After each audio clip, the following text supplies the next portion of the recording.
What if I told you the most valuable square meter on the planet was once traded for literal trinkets? What is now the financial center of the world started as a muddy swamp nobody wanted? Forget the city of lights you see in movies. The real story of New York isn't a fairy tale. It's a tale of survival, blood, and unbridled ambition. The New York we know is an anomaly. It was burned, invaded, staged revolutionary wars, and went bankrupt more times than history likes to admit. But with every fall, it grew upwards.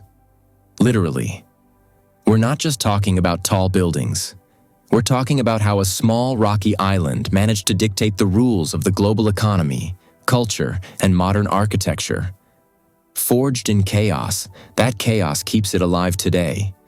To understand the modern world, you need to understand this island. New York isn't just a city, it's the laboratory of capitalism. It's where the skyscraper was born, where electricity lit up a whole city for the first time. But the cost was high.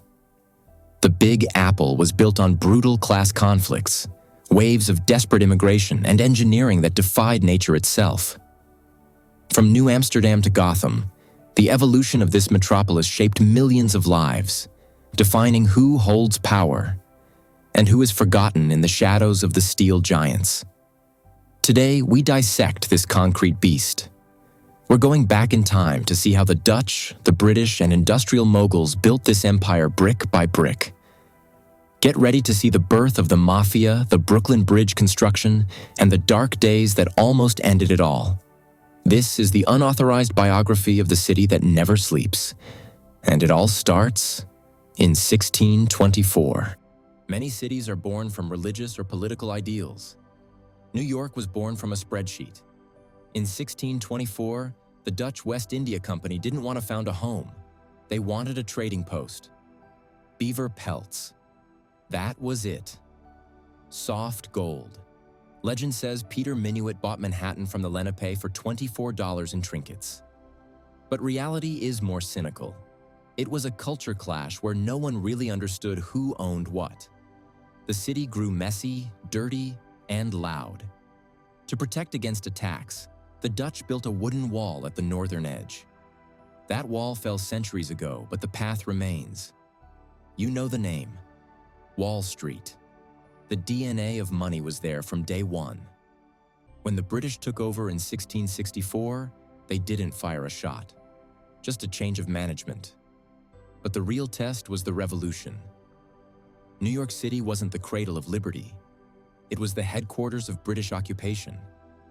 The city burned, was abandoned by Washington, and spent the war under martial law. When the smoke cleared, it was in ruins. But the location was still perfect. By the early 19th century, the city was exploding. Population doubling every decade. Chaos. So in 1811, bureaucrats made a decision that changed urbanism forever. The Commissioner's Plan. They ignored hills, swamps, and property. They imposed a brutal rectangular grid over nature. Numbered streets, wide avenues, a machine made to sell land and move goods. A giant chessboard. But this geometric order hit a society about to explode. While the elite got rich from the port, the poor rotted in the tenements of 5 Points. When the Civil War broke out, the elite profited, and immigrants didn't want to fight a rich man's war. In 1863, the city turned into hell. The draft riots were a massacre, burned for days. The army had to bomb its own population to restore order. New York proved right there that it was a difficult animal to tame. After the war, the city needed to unite. Manhattan and Brooklyn were rivals separated by a river. The solution? The Brooklyn Bridge. Today, a postcard. Back then, science fiction. No one had built with steel cables like this, but the price was paid in lives. The bends paralyzed workers underwater. The designer died before it started. His son was crippled finishing it. The bridge opened in 1883, proving New York could defy physics. And the world noticed. Millions started arriving. Italians, Irish, Jews, Chinese. The Statue of Liberty said, "Bring me your tired." And they came. But they didn't find streets paved with gold. They found hard labor, gangs, and overcrowding. The city became a human pressure cooker. But it was this pressure, this cheap and desperate labor force, that allowed for the next evolutionary leap. Turn of the 20th century. Nowhere to go, except up. The safety elevator and steel skeleton birthed the skyscraper. It was an ego race. The Chrysler and Empire State were monuments to tycoon vanity. They wanted to touch the clouds. The Empire State was built in record time during the worst economic moment in history, the Great Depression. While bankers jumped from windows, starving workers climbed to the heavens to bolt beams, grateful for a dangerous job. By the end of World War II, New York was undeniable. London, Berlin, Tokyo, ruins. Manhattan, intact, shiny, rich. The United Nations came here. New York crowned itself capital of the world. It seemed the peak would last forever. But like every great civilization, decay lurked just around the corner. The 50s were golden, but rust was forming underneath. Money fled to the suburbs. Crime began to rise. The city that beat nature and war was about to face its deadliest enemy, itself.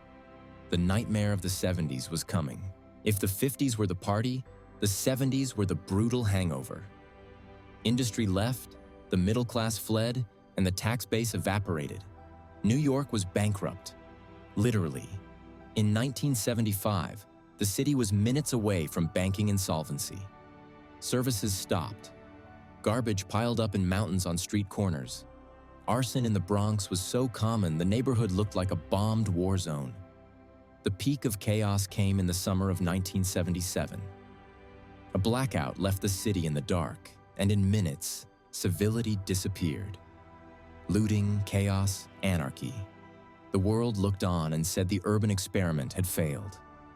Visitors received pamphlets at the airport titled, "Welcome to Fear City," with instructions on how not to get stabbed or robbed.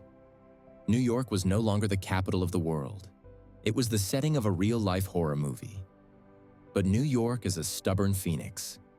In the 90s, the narrative changed, but the method was controversial. Zero tolerance. The city was cleaned by force. Times Square, once a den of vice, became a Disney theme park.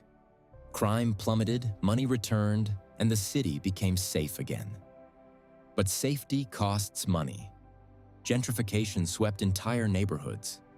The raw, dangerous culture that birthed punk rock and hip-hop was replaced by luxury condos and expensive cafes. The city recovered its body, but many say it sold part of its soul. And then, the world stopped. On a morning of perfect blue sky in 2001, the city suffered a blow that wasn't economic or criminal, but existential. The fall of the Twin Towers wasn't just an attack on two buildings. It was an attack on the idea of New York. Dust covered everything. The silence that followed in a city that never shuts up was deafening. Many predicted the end. Who would want to work in a skyscraper again? Who would live on a target island? But it was in the dust of Ground Zero that the true character of the New Yorker revealed itself. It wasn't the banker or the politician who saved the city. It was the firefighters, the cops, the volunteers. New York proved its strongest steel wasn't in the buildings, but in the people. Today, New York is a paradox. It is home to billionaires on Billionaires Row, whose empty apartments cost more than the GDP of small countries, and at the same time, home to millions struggling just to pay rent. It is dirty, expensive, loud, and relentless. It chews you up and spits you out. But that is exactly why it's addictive. New York isn't for everyone. It's for those with the audacity to believe they can conquer the world on an island of 23 square miles. From a Dutch trading post to the capital of the universe. The story of this city isn't over. It's just being rewritten right now by 8 million people who refuse to sleep. If you liked knowing the shadows behind the City of Lights, subscribe. We have many other stories the textbooks prefer to ignore.